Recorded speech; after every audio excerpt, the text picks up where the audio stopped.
But she looked good, huh? Man, tell her again. Tell her again. Right? No, it's your turn. You have to telling her all week. She been killing it. She been making me look better, you know? For sure. Do you remember where you were at when you heard? At Mustard House, we was watching the Duke versus Michigan game. We was chilling on some bro shit, and then the homegirl, she called me. Yeah. She called me like, bro, they said Nipsey just got shot. Pray. And I'm like, what? I'm like, nah. And then she called back like, yeah, they say he got shot 4 times. And I'm like, what? I hopped in the truck and I'm leaving. I'm like, where y'all going? Where bro going? You feel me? They gave us the location where they was taking bro. And yeah, we was on the way, and like we was like 15, 20 minutes away. They like, homie ain't make it. I got to the hospital. His family was up there, Lauren was up there, everybody was up there, and it was just, yeah, it was crazy. When you have a real connection with someone, it surpasses the physical aspect of your life. You're always inspired by them. Yeah. You're always wanting to honor them. You know, I'm constantly being reminded of things Hussle would tell me that now makes more sense now than it did then. Yeah. I just think it just really, that's why it is a LA love story.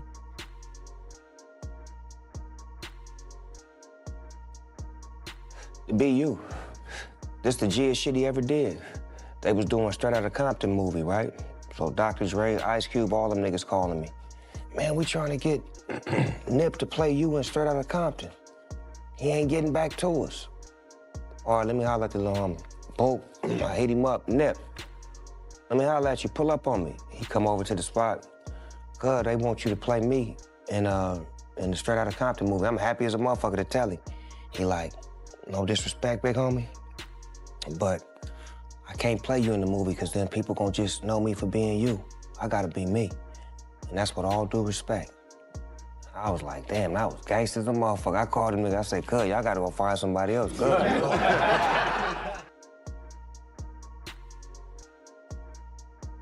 Okay, Batman or Superman? Batman. Batman? Okay. Yeah, Batman. Batman had gadgets and gear and cars and mansions. Batman was balling. Batman had, you know what I'm saying? I feel you. bitches.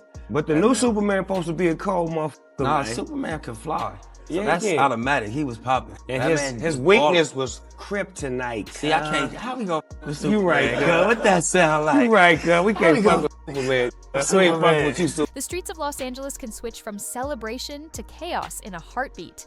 One moment, everyone's vibing. The next, everything flips and the whole city is holding its breath. That's exactly what happened on an Instagram Live with Nipsey Hussle's crew. A moment that seemed like just another casual stream, but it would explode into something nobody could ignore. Faces tightened, energy dropped, and the chat went wild. Viewers tried to make sense of what they were seeing, but the real story was already moving silently behind the screen. And while the chaos was shocking, the reason behind it was even scarier. To understand why that moment mattered so much, you need to understand the weight of Nipsey Hussle's murals in Los Angeles. These weren't just paintings on walls, they had become sacred symbols. For the people in those neighborhoods, disrespecting them wasn't a simple act of vandalism.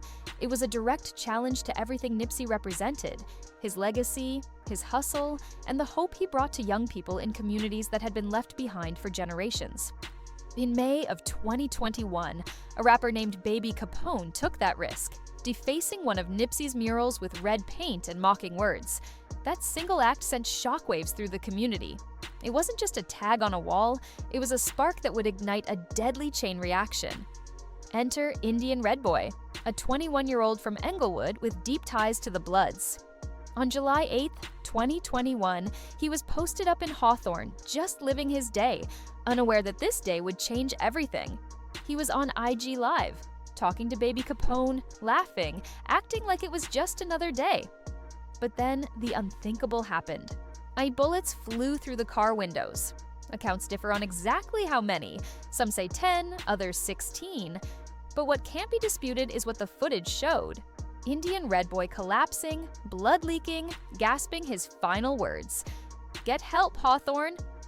And just like that, 21 years of life, dreams, and ambition ended in real time, broadcast across social media for the world to see. The Hawthorne police confirmed that Red Boy was specifically targeted. Videos of him dissing rival neighborhoods were being examined as leads. The message from the streets was unmistakable: disrespect Nipsey Hussle's legacy, and the consequences could reach you anywhere, anytime. But for many watching, it wasn't just about Indian Red Boy. It was about the complex web of loyalty, respect, and retaliation that defines LA street culture. I mean, those who loved Nipsey and protected his memory weren't acting randomly. They were sending a message that his influence didn't end with his death. This brings us to a key figure in Nipsey's life, Eugene Henley Jr., better known as Big U. He discovered Nipsey back in the mid-2000s and signed him to a 10-year deal through his label, Unique Music. For years, they were tight, navigating the music industry and the streets together. But as often happens in the business, cracks formed. By 2018, accusations of extortion and disputes over Nipsey leaving the label surfaced. Then, in 2019, Nipsey Hussle was shot outside his Marathon clothing store. Eric Holder was arrested and convicted, but whispers in the streets suggested the story wasn't as simple as it seemed. With those whispers turned into headlines in 2025 when Big U was indicted on federal RICO charges. The allegations painted a picture of a man who had allegedly built a criminal empire, accused of murder, human trafficking, fraud, and more. Federal authorities connected him to multiple incidents, including the 2021 slaying of an aspiring rapper after a diss track. Social media exploded with speculation, connecting Big U to theories about Nipsey's death and his role in LA's gang networks. Big U denied all allegations, claiming he was being targeted by the FBI due to his past, but the arrest added fuel to a fire that had been burning quietly for years. Meanwhile, Nipsey's family was working tirelessly to preserve his legacy. His brother, Black Sam, stepped up to manage Marathon Empire, overseeing clothing lines, media projects, and even a posthumous album that was mostly complete before Nipsey's death.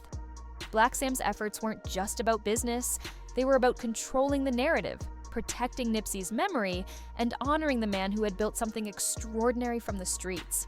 His work sent a clear signal. Nipsey's story would be told on his terms, not someone else's. Even as the family worked to preserve the legacy, the violence associated with Nipsey's name continued, stretching far beyond LA. In November 2025, Brooklyn rapper Get Low was shot and killed outside the Barclays Center in New York City. He had attended a Young Stoner Life concert, a night meant for music and celebration. Instead, it ended in tragedy. Get Low had been paying homage to Nipsey's philosophy and approach to the music industry, spreading the marathon mindset across the country. His death highlighted how Nipsey's influence had crossed coasts, inspiring artists far from Los Angeles, while also showing the risks that came with affiliating, even symbolically, with a legend whose life had been marked by violence. Despite the ongoing tragedies, Nipsey's philosophy continues to resonate. He spoke openly about staying authentic, even when it made others uncomfortable, even when it meant standing out. "I feel more comfortable being uncomfortable," he once said, "and just deal with the uncomfortableness when we cross that bridge. At the end of the day, you gonna be you, I'm gonna be me." That mindset inspired countless young artists to stay true to themselves, to build on their own terms, and to reject shortcuts that compromise their integrity. But authenticity in Nipsey's world came with a price. The cycle of violence, poverty, and trauma that he sought to escape never fully disappeared. Indian Red Boy, Get Low, and countless others were victims of a system that repeatedly failed them. Nipsey understood that reality, which is why he invested in his community, created jobs, and offered alternatives to the streets. He tried to break the cycle, even as the cycle continued to claim lives.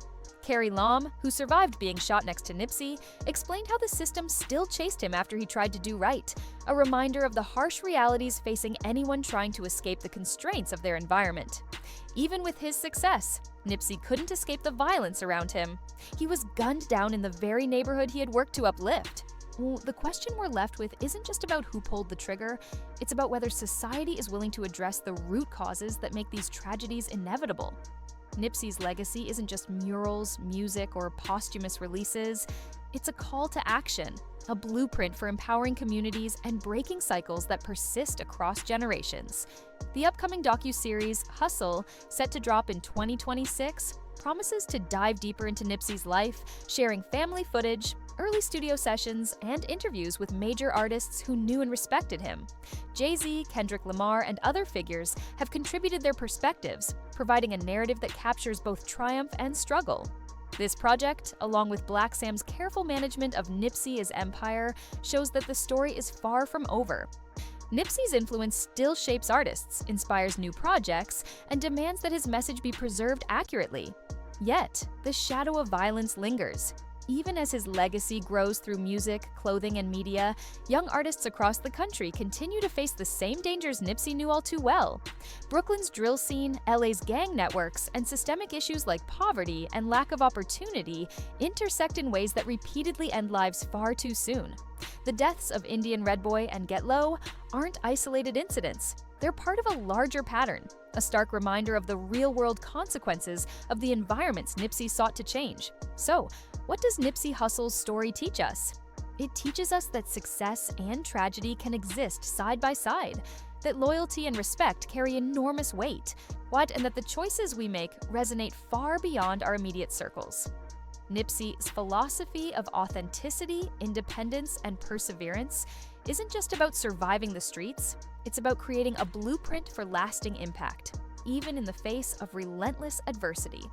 His murals, music, and the efforts of his family ensure that his vision survives, inspiring new generations to navigate the world on their own terms. And maybe that's the most powerful lesson of all. Nipsey Hussle didn't just leave behind music, he left a framework for resilience, a reminder that real influence extends beyond fame, beyond money, beyond headlines. His story is a call to recognize the struggles in our communities, to honor those who invest in change, and to ask hard questions about the systems that perpetuate violence. If we pay attention, and if we carry that lesson forward, we can start to imagine a world where the tragedies that claimed him, Indian Red Boy and Get Low, become less common. The streets will always remember Nipsey Hussle, and the rest of us have the chance to honor his legacy by seeing beyond the chaos, beyond the headlines, and understanding the deeper truths behind the man, the myth, and the marathon mindset he embodied. So tell me this. After everything we've seen, after every story, every tragedy, and every triumph, are we really seeing the truth? Or are we only seeing the parts someone wants us to see? Drop your thoughts in the comments, and for more stories like this, check out the next video card right here.